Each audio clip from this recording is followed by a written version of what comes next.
दोस्तों saving account तो आप सभी के पास होगा और आपने भी देखा होगा उसमें कुछ ना कुछ क्वार्टरली बेसिस या फिर मंथली बेसिस पे इंटरेस्ट आपको मिलता है। लेकिन आजकल सेविंग अकाउंट में इंटरेस्ट का रेट जो है वो काफी कम हो गया है। 2 से 3% का ही इंटरेस्ट आजकल आपको बैंक प्रोवाइड करते हैं। तो आज के इस वीडियो में हम लेकर आए हैं एक ऐसी स्कीम जो कि ट्रस्टेबल है, सिक्योर है, रिस्क फ्री है, जिसमें आपको मिलेगा सेविंग अकाउंट से 3 गुना ज्यादा ब्याज। आज के इस वीडियो में अपन बात करेंगे पोस्ट ऑफिस की तरफ से आने वाली मंथली इनकम स्कीम के बारे में। ये इन्वेस्टमेंट स्कीम उनके लिए सुटेबल है जिनको मंथली बेसिस पर इनकम चाहिए। इसमें आपको लमसम एक साथ पैसा जमा करवाना होता है और जो भी आपको मंथली बेसिस पर इंटरेस्ट बनता है वो आपको पे कर दिया जाता है, जिसको आप मंथली बेसिस पर एक फिक्स्ड इनकम बोल सकते हैं। एंड जब भी आप इस स्कीम को बंद करवाना चाहते हैं आप बंद करवा सकते हैं। आपने जो इन्वेस्टमेंट किया था स्टार्टिंग में वो पैसा आपको वापस रिटर्न मिल जाएगा और आपने अभी तक जो इनकम करी मंथली बेसिस पर वो आपके बैंक में ऑलरेडी आ चुकी है। नमस्कार दोस्तों, मेरा नाम है राकेश, आप देख रहे हैं बैंकिंग बाबा यूट्यूब चैनल।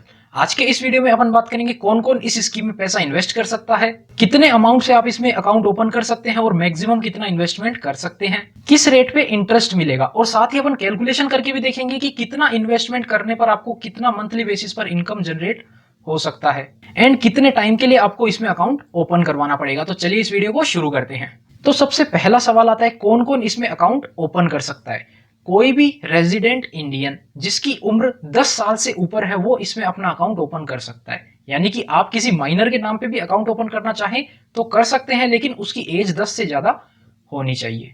ये स्कीम एनआरआई के लिए नहीं है, केवल रेजिडेंट इंडियन ही इसमें अपना अकाउंट ओपन कर सकते हैं। 2 या 3 लोग मिलकर ज्वाइंट अकाउंट ओपन करना चाहें तो वो भी कर सकते हैं। मिनिमम 2 और मैक्सिमम 3 लोग मिलकर अपना ज्वाइंट अकाउंट भी ओपन कर सकते हैं। एंड एक पर्सन के ऊपर अकाउंट ओपन करने की कोई भी लिमिट नहीं है। एक पर्सन कितने भी अकाउंट ओपन कर सकता है, एक अकाउंट ओपन करे, 2 करे, 3 करे, 4 करे, कितने भी ओपन कर सकता है। लेकिन इसमें एक रेस्ट्रिक्शन है, वो अभी आपको आगे थोड़ी देर में बताएंगे। ये जो स्कीम है वो 5 साल का इन्वेस्टमेंट प्लान है। इसमें आपको स्टार्टिंग में फिक्स अमाउंट जमा करवाना है पोस्ट ऑफिस में एंड उस अमाउंट के ऊपर जितना भी इंटरेस्ट बनेगा वो आपको मंथली बेसिस पर आपके अकाउंट में पे कर दिया जाएगा। एंड आप इसमें इन्वेस्ट करना चाहते हैं तो आप नियर बाय अपने पोस्ट ऑफिस में जाकर इसमें इन्वेस्ट कर सकते हैं। अब बात करते हैं मिनिमम और मैक्सिमम अमाउंट आप इसमें कितना डिपॉजिट करवा सकते हैं। तो मिनिमम आपको 1,000 रुपए से इसमें इन्वेस्टमेंट करना पड़ेगा और मैक्सिमम की जो लिमिट है वो एक पर्सन के ऊपर है 4.5 लाख की। अभी जैसा आपको बताया एक पर्सन कितने भी अकाउंट ओपन कर सकता है,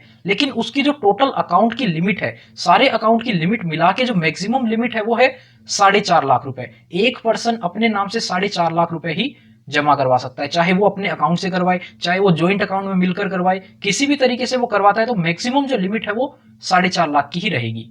वहीं बात करें ज्वाइंट अकाउंट की तो उसकी जो मैक्सिमम लिमिट होती है वो 9 लाख रुपए होती है। तो 3 लोग मिलकर अगर ज्वाइंट अकाउंट ओपन करते हैं तो वो 3 लाख यानी मैक्सिमम 9 लाख रुपए उसमें जमा करवा सकते हैं।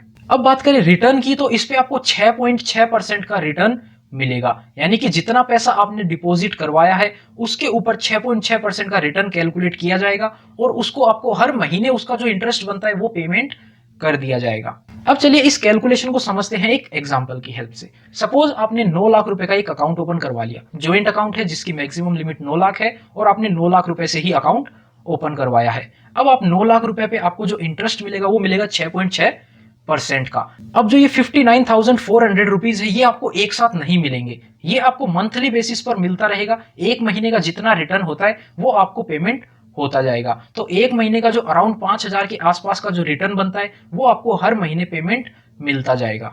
अब बात करें टैक्सेबिलिटी की तो आप इसमें जो भी पैसा इन्वेस्ट करेंगे उसकी आपको कहीं पे भी डिडक्शन नहीं मिलेगी और आप इससे जो भी इनकम कमाएंगे, जितना भी आप रिटर्न कमाएंगे उसकी भी आपको टैक्स में डिडक्शन नहीं मिलती है। आपको स्लैब रेट के अकॉर्डिंग इसमें टैक्स का पेमेंट करना पड़ेगा और वहीं पोस्ट ऑफिस भी आपके इस इंटरेस्ट अमाउंट में से टीडीएस नहीं काटता है। अब बात करते हैं मैच्योरिटी की। आपने इसमें जो भी पैसा इन्वेस्ट किया, जैसा कि आपको बताया 5 साल का इन्वेस्टमेंट प्लान है तो 5 साल के बाद वो पैसा आपको पूरा वापस मिल जाएगा और उसके ऊपर जो भी इंटरेस्ट था वो आपको मंथली बेसिस पर ऑलरेडी मिल चुका होगा।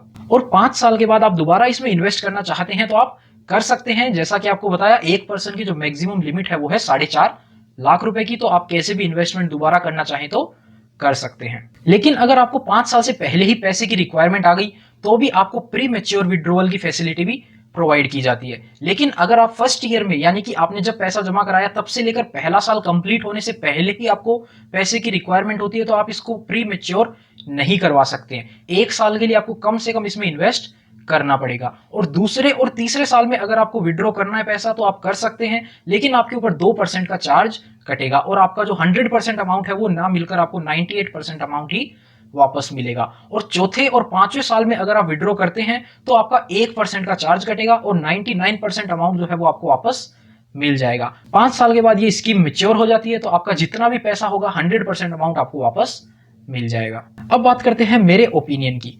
6.6% रिटर्न कोई बहुत ही ज्यादा अमाउंट नहीं होता है। अगर आपके पास एक्स्ट्रा कैश पड़ा है या आप सेविंग अकाउंट में ज्यादा बैलेंस रख रहे हैं या आपने करंट अकाउंट में बैलेंस एक्स्ट्रा रख रखा है तो उस एक्स्ट्रा बैलेंस को आप इसमें डाल सकते हैं, क्योंकि वहां पर आपको कुछ भी रिटर्न नहीं मिलता है। सेविंग अकाउंट में आपको 2 से 3% का रिटर्न मिलता है, करंट अकाउंट में तो आपको रिटर्न मिलता ही नहीं है। और अगर आपने घर पे कैश रख रखा है, एक्स्ट्रा फंड है, तो आप उसको भी जमा करवा सकते हैं। और अगर आपको मंथली बेसिस पर इनकम चाहिए, कुछ ना कुछ पैसा आपके पास आता रहे, तो भी आप इसमें पैसा इन्वेस्ट करके छोड़ सकते हैं। तो इस वीडियो में इतना ही था। उम्मीद करते हैं आपको ये वीडियो पसंद आई होगी। अगर ये वीडियो पसंद आई तो लाइक करना, चैनल पर नए हो तो चैनल को सब्सक्राइब करना और ये वीडियो अपने दोस्तों के साथ भी जरूर शेयर करना। मिलते हैं आपसे फिर किसी नए वीडियो में, तब तक के लिए अपना ख्याल रखिएगा।